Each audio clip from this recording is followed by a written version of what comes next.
Hello friends, Jai Hind, Vande Mataram. Welcome back to our YouTube channel. Friends, आज मैं आपको बताने वाला हूं कि किस प्रकार से राहुल गांधी उनकी नागरिकता पर बहुत समय से सुब्रमण्यम स्वामी जो है अलग अलग प्लेटफॉर्म्स पर जाकर के अपने जो इंटरव्यू दे रहे थे या जो पॉडकास्ट में जा रहे थे, तो इनकी नागरिकता पर वो सवाल उठा रहे थे। और इनकी नागरिकता पर नहीं, इनके परिवार की पूरी जो फैमिली है उस पर जो है वो सवाल उठा रहे थे। तो इसी को लेकर के सुब्रमण्यम स्वामी ने कई बार राहुल गांधी की जो नागरिकता है उस पर संदेह किया और उस पर खुल करके बोला कि भाई ये जो राहुल गांधी है वो उसका नाम राहुल गांधी नहीं है, राहुल विंची है। ऐसा सुब्रमण्यम स्वामी ने बोला। अब इसी को लेकर के वो बात बढ़ती हुई चली गई और आप देखेंगे कि रायबरेली जो एमएलए एमपी कोर्ट है उसमें इनके खिलाफ जो है एक विघ्नेश ने क्या करा, याचिका दायर करी और उन्होंने मांगा कि राहुल गांधी जो है एक ब्रिटिश नागरिक है और उन्होंने जो जो दावे किए हैं मैं आपको बताने वाला हूं। और इस वीडियो में हम ये देखेंगे कि वास्तव में जो विघ्नेश कह रहे हैं और ये जो एमपी एमएलए जो कोर्ट है वो अपना वर्डिक्ट क्या देगा, या फिर इससे क्या राहुल गांधी की जो नागरिकता है उसे जाने का खतरा है, क्या है, ये सारा मामला हम इस वीडियो में देखने वाले हैं। तो पहले आप देखिए सार क्या है।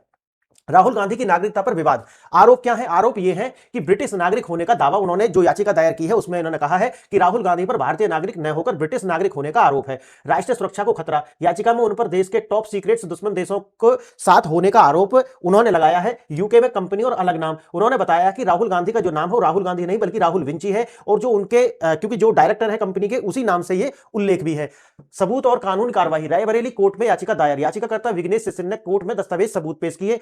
ब्रिटेन से मिले हैं दस्तावेज। उनका दावा है कि ये जो सबूत मैं पेश कर रहा हूं ये ब्रिटेन की जो सरकार है उसने हमें प्रोवाइड कराए हैं और इसे लेकर के जो है ये कहा जा रहा है कि जो दिसंबर में किसी भी तारीख में या तो 12 जो तारीख कही है उसमें या फिर आने वाले टाइम में किसी भी यानी कि दिसंबर मंथ में इनके ऊपर जो है वो कोर्ट अपना वर्डिक्ट दे सकता है। और जो विघ्नेश है जो याचिका दायर करता है उनका मानना है कि उनका जो केस है वो बहुत ज्यादा मजबूत है। आइए हम इसकी पड़ताल करते हैं, देखते हैं कि वास्तव में जो विघ्नेश कह रहे हैं क्या उसमें कुछ सच्चाई है या फिर जो सुब्रमण्यम स्वामी इतने दिन से कह रहे थे क्या वो सच थे या फिर ये सारा का सारा एक झूठ का पुलिंदा है, इससे ज्यादा कुछ भी नहीं। देखिए मामला क्या है। मामला जैसा कि मैंने आपको बताया रायबरेली कोर्ट में पेश किए गए हैं ये सबूत, जहां पर बताया जा रहा है कि राहुल गांधी जो है वो भारत के नागरिक नहीं है बल्कि वो आइडेंटिटी बदलकर भारत में है, वो भारत के नागरिक ही नहीं है। उनका नाम राहुल गांधी ना होकर के राहुल विंची है। 20 साल से देश को दिया जा रहा है धोखा, खत्म होने वाला है ये, ऐसा उनका मानना है। इस खुलासे में देखिए कैसे राहुल गांधी की असलियत सामने आई है और कैसे कांग्रेस का पूरा इकोसिस्टम अब उन्हें बचाने पर लग गया है। तो जो याचिका करता है और जो सामान्य लोग भी है वो ये मान रहे हैं कि भाई अगर बात इनकी सही है और ये देश के नागरिक ही है तो फिर इकोसिस्टम को एक्टिव होने की जरूरत क्या है। इकोसिस्टम बैठा रहे, सच्चाई की जीत हो जाएगी। रायबरेली में न्याय की लड़ाई। जब एक निडर याचिकाकर्ता ने सच सामने रखा। याचिकाकर्ता है विघ्नेश सिसर जिन्होंने भारी दबाव के बावजूद याचिका दायर की। स्थान रायबरेली एमएलए कोर्ट, गांधी परिवार का गढ़, वहीं पर ये जो याचिका है दायर की गई है और इससे जो है उनके ब्रिटिश होने के जो है ब्रिटिश नागरिक होने के सबूत पेश किए गए हैं। कोर्ट ने याचिका स्वीकार कर ली है क्योंकि अगर कोर्ट याचिका स्वीकार कर रहा है तो किसी मेरिट पे कर रहा होगा। तो हो सकता है कि कोर्ट को उस जो डॉक्यूमेंट्स दिए जा रहे हैं उनमें किसी भी तरीका का कोई भी सच्चाई नजर आती हो, इसीलिए उन्होंने ऐसा किया हो। व्यक्ति दो पहचान कौन? राहुल विंची। यानी कि व्यक्ति दो पहचान है उनकी, एक तो जो भारत में है और एक जो बताई जा रही है वो है। ब्रिटिश दस्तावेजों में राहुल गांधी का नाम राहुल विंची के रूप में दर्ज है। इसी नाम का इस्तेमाल करके यूनाइटेड किंगडम में बेनामी कंपनी खोली गई है और जो बेनामी कंपनी है उसका नाम है बैकऑप्स लिमिटेड के डायरेक्टर के तौर पर राहुल विंची का नाम है और बताया जा रहा है कि जो राहुल विंची है वही तो राहुल गांधी है। ऐसा इन डॉक्यूमेंट्स और विघ्नेश सिसर का जो है मानना है। यह सिर्फ एक अलग नाम नहीं है बल्कि अलग ब्रिटिश पहचान है। सबूत भारत से नहीं बल्कि सीधे जो सिसर है उन्होंने उनका विघ्नेश सिसर जो है उनका यह मानना है कि उन्होंने जो कोर्ट्स को बताया है उन्होंने कहा है कि उनके पास जो सबूत है वो सिर्फ मेरे नहीं है या भारत से ही नहीं है बल्कि उनके पास ब्रिटिश से भी इस बात के सबूत है कि जो राहुल गांधी है वो ब्रिटेन के नागरिक हैं। सबूत किसी भारतीय एजेंसी ने नहीं बल्कि सीधे ब्रिटिश सरकार से आए हैं। दस्तावेजों में शामिल है कंपनी की एनुअल रिपोर्ट्स, ब्रिटिश टैक्स दस्तावेज और ब्रिटिश अधिकारियों के साथ हुए ईमेल। ये कोई साजिश की थ्योरी नहीं है, ये वो दस्तावेज है जिन्हें 20 सालों से कांग्रेस छिपाने की कोशिश कर रही है, ऐसा वो मानते हैं। 20 साल का धोखा, संसद में एक विदेशी नागरिक। और बताया जा रहा है कि ये 1995 से जो है वो पार्लियामेंट के सदस्य है और जब से अगर ये सदस्य है और यहां पर अगर वो नागरिक नहीं है तो ये तो एक धोखा है जिसको 20 साल हो गए हैं। दस्तावेजों के अनुसार राहुल गांधी 1995 से ब्रिटिश नागरिक हैं। सांसद बनने के बाद से उन्हें हर चुनाव में इलेक्शन कमीशन को झूठा हल्फनामा जो एफिडेविट दिया है वो भी झूठा है। अगर ये सब बात जो ये कह रहे हैं अगर ये सच है तो आप निश्चित मानिए कि राहुल गांधी की जो नागरिकता है और जो संसद की सदस्यता है दोनों ही जाएंगे।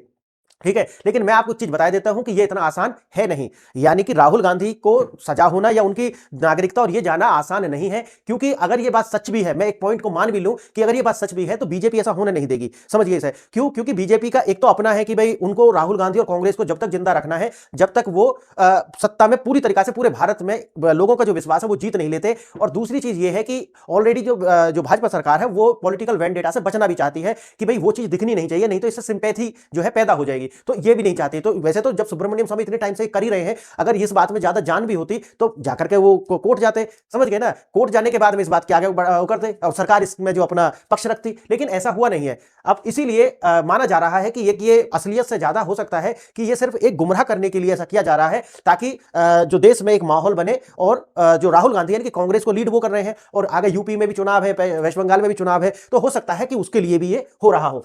यह सिर्फ धोखाधड़ी नहीं, यह राष्ट्रद्रोह है। रायबरेली में दायर याचिका में यह भी आरोप लगाया गया है कि राहुल गांधी एक विदेशी नागरिक है, जो मैंने आपको बताया है। याचिका में स्पष्ट रूप से आरोप लगाया है कि राहुल गांधी हमारे टॉप सीक्रेट्स, पाकिस्तान जैसे जो देश है, चाइना जैसे देश है, वैसे तो ये आपने भी सुना होगा कि लोग कहते हैं कि जो कांग्रेस पार्टी है उसका सीपीसी जो है यानी कि चाइना की जो कम्युनिस्ट पार्टी है उससे उनके सीक्रेट्स डील है। ये बात जो है आए दिन आप न्यूज चैनल्स पर भी जो डिबेट्स होती है वहां पर भी लोग आपस में जब डिबेट करते हैं तो बोलते रहते हैं कि बताइए कांग्रेस का क्या जो है सीक्रेट जो उनके साथ में एक एमओयू है चाइना के साथ में। तो ये कहीं ना कहीं ये बात भी जुड़ती हुई नजर आती है। इस मामले को दबाने के लिए एक पूरा इकोसिस्टम काम कर रहा है।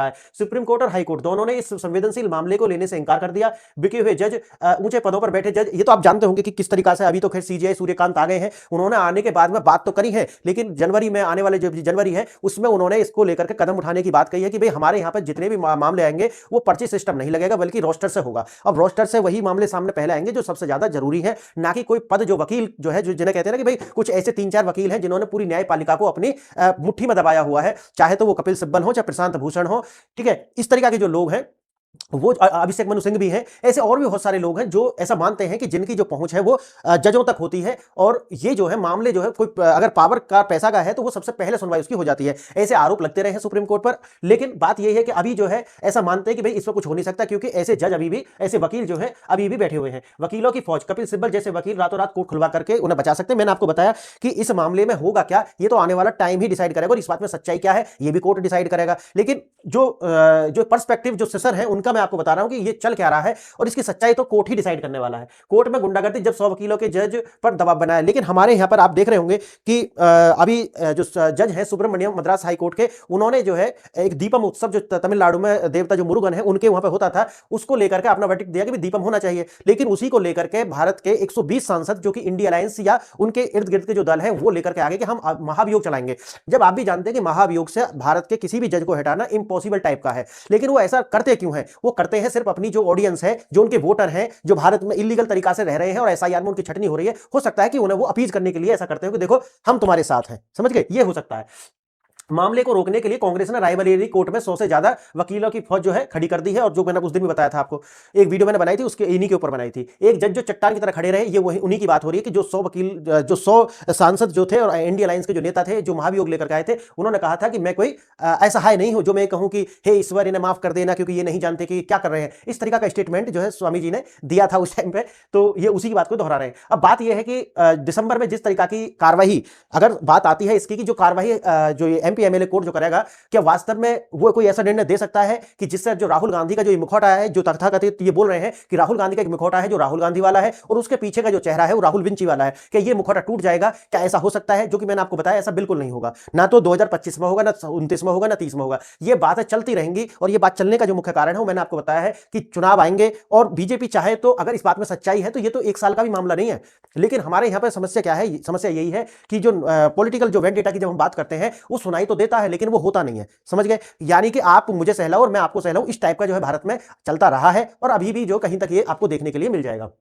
अब बात यही आती है कि मुखौटा उतरेगा या नहीं उतरेगा, तो मैंने जो आपको बताया है बिल्कुल भी ये होने की संभावना मुझे नजर नहीं आती कि किसी भी पॉलिटिकल परिवार की जो असलियत है वो सामने ला करके बीजेपी रखेगी, ये नहीं होगा। हाँ, इतना जरूर करती रहेगी कि वो सत्ता में बनी रहे, क्योंकि विकास जो है उससे काम चलता नहीं है। याद रखना, भारत की जो समाज है उसमें सिर्फ विकास की अगर आप बात करोगे तो आप चुनाव जीत नहीं सकते, आपको कुछ मिर्च मसाला लाना ही पड़ेगा और जब तक मिर्च मसाला आएगा नहीं तब तक भारत में जो लोग वोट बीजेपी को नहीं करेंगे। इसलिए उनको समाजवादी पार्टी हो उनको भी क्या देना पड़ेगा? पद्म विभूषण देना पड़ेगा। मुलायम सिंह को समझ रहे हैं ना आप, मुलायम सिंह ने किया क्या था, लेकिन उनको भी पद्म विभूषण दिया, लेकिन परिवार को जो कुरेदते भी रहेंगे वो अंदर से। यही तरीका है कांग्रेस के साथ में कि कांग्रेस के परिवार को, एक मूवी का डायलॉग है ना कि मैं तुम्हें लिक्विड ऑक्सीजन में डाल दूंगा, ऑक्सीजन जो कि वो जो लिक्विड है वो आपको जीने नहीं देगी और जो उसके अंदर जो घुली हुई ऑक्सीजन है वो आपको मरने नहीं देगी। तो इस तरीका की हालत जो है बीजेपी इन पार्टियों की बना कर रखेगी। ना तो बीजेपी चाहेगी कि कभी भी आम आदमी पार्टी खत्म हो, ना बीजेपी चाहेगी कि कभी भी कांग्रेस खत्म हो, ना बीजेपी चाहेगी कि जिन जिन राज्यों में एक एक राजनीतिक दल, जैसे बिहार के अंदर आरजेडी आरजेडी और यूपी के अंदर सपा। इसी तरीका से अब देखेंगे पश्चिम बंगाल के अंदर भी जो बीजेपी है वो चुनाव जीतने वाली है और वहां पर भी यही होगी कि टीएमसी को कभी भी बीजेपी खत्म नहीं होने देगी। उसी तरीका के अंदर आप ओडिशा के अंदर देखोगे जो बीजू जनता दल है उसको भी बीजेपी कभी खत्म नहीं होने देगी, लेकिन इतना मजबूत भी नहीं होने देगी कि वो कभी भी चुनाव जीत पाए। समझ गए आप मेरी बात? यानी कि एक वोट कटुआ के रूप में उनको जिंदा रखेगी ताकि इनका वोट बढ़ जाए और जो हिंदू वोट है वो बीजेपी को मिले और बीजेपी हमेशा सत्ता में रहे। और इसमें कुछ भी गलत नहीं है क्योंकि वो भी एक पॉलिटिकल पार्टी है। और जब हम बात करते हैं नैतिकता के, हाई मोरल्स की, तब भी ये चल पाएगा जब सभी लोग उसी स्टैंडर्ड पर जीते हों। समझ गए? जैसे कि हम कहते हैं कि भाई सेकुलर हो जाइए, तो सेकुलरिज्म जब ही टिक पाएगा जब भारत में रह रही सारी कम्युनिटी सेकुलर हो जाए। ये नहीं है कि आप सेकुलर रहो और हम धार्मिक और हम मजहबी रहेंगे, तो ये जो है सेकुलरिज्म को टिकने नहीं देगा ज्यादा समय तक। और वही आज भारत के अंदर जो आप देख रहे हैं कि जो सेकुलरिज्म है वो एक गाली से तरीका का बन गया है। अगर कोई कहे कि मैं सेकुलर हूं तो उसको लोग सिकुलर बोलने लगते हैं। समझ गए? तो यही है। अब बात यही है कि भाई हम जो है हमारी जो सरकारें हैं इसे कब तक बर्दाश्त करेंगे और ये सच्चाई कभी सामने आएगी नहीं आएगी, ये आने वाला जो टाइम है वो डिसाइड करेगा। फ्रेंड्स, आपने मेरी बातों को ध्यान से सुना, इसके लिए धन्यवाद। नमस्कार।